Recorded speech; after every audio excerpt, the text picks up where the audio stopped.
Alkisah, pada zaman kemasan Islam pernah terjadi perdebatan besar yang sangat menarik antara orang alim yang zahid, Hasan Basri, dengan seorang zindik, orang yang tidak percaya dengan adanya Tuhan. Mereka berdua melakukan kesepakatan dengan menentukan hari perdebatan secara terbuka di tengah kota Baghdad yang boleh dihadiri oleh semua masyarakat. Pada waktu yang ditentukan, si zindik sudah datang lebih dulu dan berdiri di atas mimbar. Ia berusaha membuktikan kesalahan penalaran tentang adanya Tuhan di jagat raya. Ia berkuar-kuar di hadapan para penonton yang sudah memenuhi area sekitar.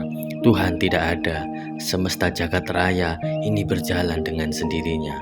Saat itu Hasan Basri belum datang juga. Si zindik semakin berkacak pinggang di atas mimbar. Ia menghina bahwa Hasan Basri tidak mempunyai hujah yang kuat karena ia tidak berani berdebat. Menjelang zuhur, tiba-tiba datanglah Hasan Basri dengan tergopoh-gopoh. Serta-merta ia langsung dicaci maki sekaligus ditanya oleh si zindik dari atas mimbar. "Mengapa engkau terlambat? Apakah engkau takut berdebat denganku?" Dengan tenang Hasan Basri menjawab, "Sebenarnya aku berangkat pagi-pagi sekali, wahai sahabatku. Seperti engkau ketahui, antara rumahku dan tempat ini terhalangi sungai Daljah yang sangat besar. Waktu aku datang ke sungai itu, tidak ada sebuah perahu pun untuk menyeberang. Akhirnya aku berdoa dan dengan serta-merta aku melihat pecahan-pecahan pohon tersebar di atas permukaan sungai. Pecahan-pecahan itu berkumpul satu sama lain lalu membentuk sebuah perahu dan aku pun menaikinya." Spontan saja si zindik ini berteriak, "Tahayul! Mana mungkin pecahan-pecahan pohon dapat berkumpul dan membentuk perahu dengan sendirinya?" Hasan Basri menjawab sambil tersenyum, "Bila hal yang sederhana itu tidak mungkin, lalu mana mungkin juga seluruh alam semesta ini berkumpul satu sama lain dengan sendirinya dan membentuk sebuah sistem yang sangat menakjubkan? Mana mungkin darah, daging, tulang belulang dapat berkumpul menjadi seorang manusia seperti engkau dengan sendirinya?" Terbungkamlah 1000 bahasa si zindik ini mendengar jawaban Hasan Basri. Dengan jawaban itu patahlah argumentasi si zindik yang sudah dipertahankan sejak pagi, karena ia membantah bahwa tidak mungkin perahu dapat terjadi dengan sendirinya. Padahal apalah arti sebuah perahu dibandingkan dengan akbarnya alam semesta? Bila perahu yang amat kecil saja mengharuskan ada pembuatnya, apalagi seluruh alam semesta ini. Jelaslah kalau segenap cakrawala dan isinya ini tunduk dan patuh kepada Allah, Malikul Mulki, sang pemilik tunggal semesta kerajaan cakrawala. Dalam wacana filsafat ketuhanan, kisah tersebut mendemonstrasikan eksistensi keberadaan Tuhan yang disebut dengan argumen kosmologis. Aristoteles, filosof era klasik Yunani yang ternama itu, merupakan orang yang pertama kali mencetuskan ide tentang argumen kosmologis dengan gagasan mengenai penyebab pertama atau penggerak yang tidak bergerak. Filosof besar Yunani ini menyatakan bahwa Tuhan menggerakkan karena dicintai dan segala sesuatu di alam semesta bergerak pula menuju penggerak yang sempurna tersebut. Dalam tradisi filsafat Islam, argumen kosmologis ini dielaborasi oleh filosof pertama Arab, Al-Kindi, dan juga dikembangkan pula oleh filosof besar Italia, Thomas Aquinas.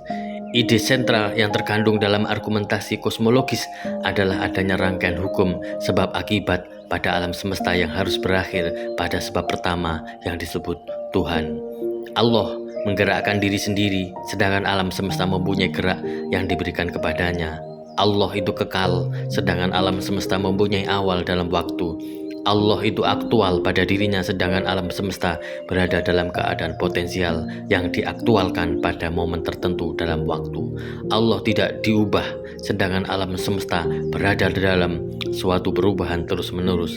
Dengan kata lain, kosmologis mulai dari suatu analisis tentang eksistensi segala sesuatu ke eksistensi Allah dan ke salah satu atribut Allah atau lebih. Namun untuk pemahaman kita yang sederhana, saya akan meminjam uraian seorang sufi sekaligus pemikir besar Turki abad ke-20, yaitu Said Nursi, yang menggunakan bahasa sederhana juga ketika mengurai eksistensi Tuhan melalui bingkai argumentasi kosmologis. Said Nursi berangkat dari keberadaan alam semesta dalam segala aspeknya yang pasti bermuara pada satu pencipta, wajibul wujud, yang maha mutlak dan maha paripurna dalam segala atributnya. Pembahasan mengenai alam semesta beserta segala isinya dalam perspektif Nursi selalu mempunyai hubungan dengan keesaan Tuhan, dan acap kali ia mengaitkannya dengan salah satu nama atau sifat Allah yang termanifestasi secara aktual. Uraian Nursi mengenai eksistensi Tuhan melalui argumentasi kosmologis dapat kita klasifikasi secara detail sebagai berikut. Pertama, penciptaan alam semesta dengan segala keanekaragaman membuktikan adanya penciptaan tunggal yang maha kuasa. Menurut Nursi, sebuah kekuasaan dan kedaulatan yang sejati tidak memungkinkan adanya musuh, sekutu, atau campur tangan pihak lain. Ilustrasinya, jika sebuah desa mempunyai dua pemimpin, niscaya tatanan dan perdamaiannya akan rusak. Suatu daerah atau wilayah dengan dua gubernur akan mengalami kebingungan, dan sebuah negara dengan dua raja atau pemerintahan akan senantiasa dalam kekacauan. Jika kekuasaan dan kedaulatan relatif yang dimiliki manusia yang lemah saja menolak persekutuan dan intervensi pihak lain, maka kedaulatan sejati, kerajaan dan kekuasaan absolut yang agung pada tingkatan kekuasaan Tuhan yang dimiliki Zat yang maha berkuasa tentu lebih tegas menolak campur tangan dan persekutuan pihak manapun. Hal itu sebagai indikasi mengenai keberadaan Zat wajibul wujud. Dengan kata lain, keesaan dan ketunggalan tanpa sekutu adalah persyaratan mutlak atas ketuhanan dan kekuasaan. Kedua, adanya kesempurnaan relatif menunjukkan kesempurnaan mutlak. Semua kesempurnaan di alam semesta ini merupakan pertanda kesempurnaan Zat yang maha agung dan pelambang atas keindahannya. Dalam analogi Nursi, sebuah istana indah yang dibangun dengan sempurna pasti menunjukkan adanya seorang pembangun yang sempurna. Sama halnya dengan dunia, sebuah istana yang dibangun dan dia secara sempurna mengindikasikan bahwa Zat yang membangun dunia itu adalah sempurna. Namun Nursi tetap menggarisbawahi bahwa segala kesempurnaan yang dimiliki setiap makhluk hanya merupakan kesempurnaan relatif sebagai refleksi dari kesempurnaan absolut, sehingga seluruh kesempurnaan relatif tersebut akan menjadi bayangan redup jika dibandingkan dengan kesempurnaan realitas Zat yang maha paripurna. Kecantikan lugu wajah alam semesta menandai keniscayaan eksistensi dari Zat yang kecantikannya absolut. Ketiga, seluruh makhluk berada dalam kebutuhan dan ketergantungan yang mengharuskan adanya satu wujud wajib tempat bergantung. Menurut Nursi, hanya dengan sedikit perhatian dan usaha, setiap kita bisa menyaksikan segel Zat tempat bermohon segala sesuatu pada wajah halaman bumi. Fakta ini karena kekuasaan, kekayaan, dan kehidupan absolut akan terlihat di dalam kelemahan, kemiskinan, dan benda yang benar-benar tanpa kehidupan. Namun kebutuhan dan ketergantungan mutlak pada Sang Pencipta ini bukan hanya terjadi pada jagat raya yang tidak memiliki jiwa, melainkan juga dialami oleh kita semua sebagai manusia yang mempunyai kesadaran. Sebagai manusia, kita memang memiliki kehendak bebas, mempunyai keinginan, berakal, dan menjadi insan yang paling mulia di antara semesta makhluknya. Akan tetapi, kalau kita jauh lebih jeli mengamati kegiatan kita sehari-hari, ternyata segala perbuatan kita tidak mutlak ditentukan oleh diri kita sendiri, melainkan ada faktor eksternal. Di antara perbuatan kita yang tampak jelas berasal dari kemauan kita atau kehendak bebas kita adalah makan dan berbicara atau berpikir. Namun bagi Nursi, sangat diragukan apakah manusia mempunyai peran meski hanya 1% dalam tindakan-tindakannya seperti makan dan berbicara yang dilakukan dengan kehendak bebasnya. Hal ini disebabkan ketika kita makan dan berbicara pasti terkait dengan mata rantai peristiwa yang tertata rapih dan hanya sedikit yang langsung berhubungan dengan keinginan kita.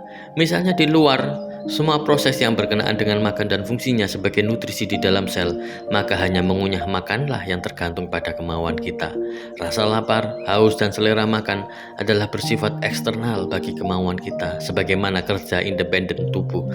Dalam hal berbicara, Kemauan kita dibatasi oleh hirupan dan hembusan udara yang diperlukan oleh organ-organ suara untuk menghasilkan bunyi. Sebuah kata yang Anda ucapkan ibaratnya sebutir benih di dalam mulut, menjadi sebuah pohon ketika diucapkan, menghasilkan jutaan buah yang mencerminkan satu kata tersebut dan memasuki jutaan telinga.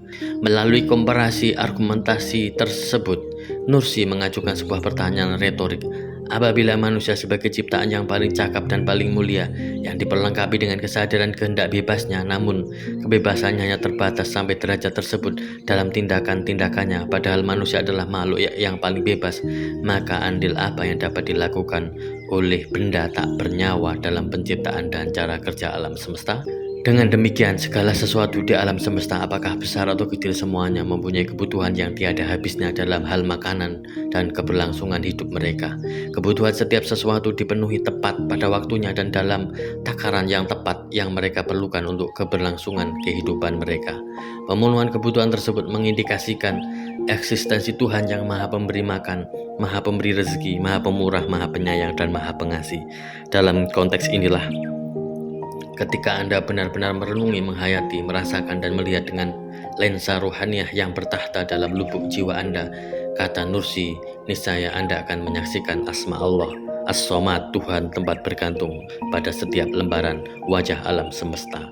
Keempat, keunikan setiap ciptaan menunjukkan pengetahuan Tuhan yang maha komprehensif dan membuktikan adanya Tuhan yang Maha Esa. Pengetahuan Tuhan yang maha meliputi ini bisa dilihat pada kehendaknya dalam menentukan sebuah bentuk pada setiap makhluk ciptaannya yang tertata, artistik, indah, dan penuh makna sesuai dengan tujuan masing-masing di antara kemungkinan bentuk yang tak terhingga.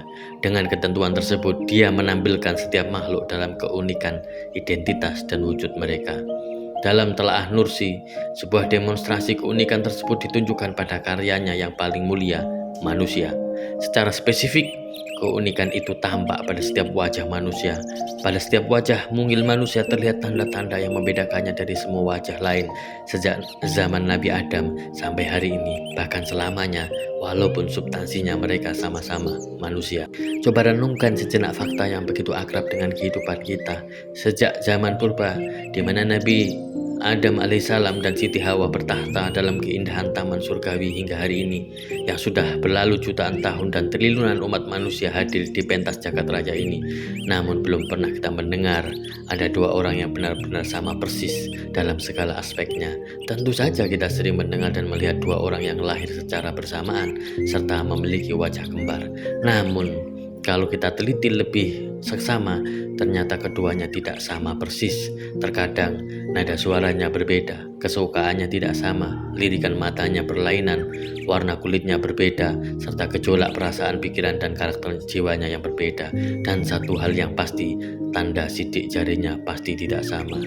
Sampai di sini melalui pemaparan tersebut, sebenarnya Nursi ingin menunjukkan bahwa Allah merupakan satu-satunya penyebab pertama bagi segalanya, alam semesta, bagi kesempurnaan relatif makhluk, bagi kebutuhan dan ketergantungan makhluk, serta terhadap setiap manifestasi seluruh atributnya pada wajah semesta alam. Penciptaan alam semesta, wujud kesempurnaan nisbi, kebutuhan dan ketergantungan makhluk, serta penjelmaan setiap nama, sifat, dan karyanya, semuanya bersumber pada zat wajibul wujud yang Maha Esa. Akhirnya, untuk mengakhiri ini, saya tidak bisa menyimpulkan kehadapan Anda sebagus kesimpulan Said Nursi. Hubungan kerjasama satu sama lain di antara semua hal di alam semesta dan keterampilan seni tanpa cacat yang ditampilkan pada setiap hal yang menggambarkan bahwa yang telah melukis bintang-bintang, wajah rembulan, dan matahari di atas halaman langit adalah Dia yang melukis sel-sel di atas halaman-halaman lebah dan semut.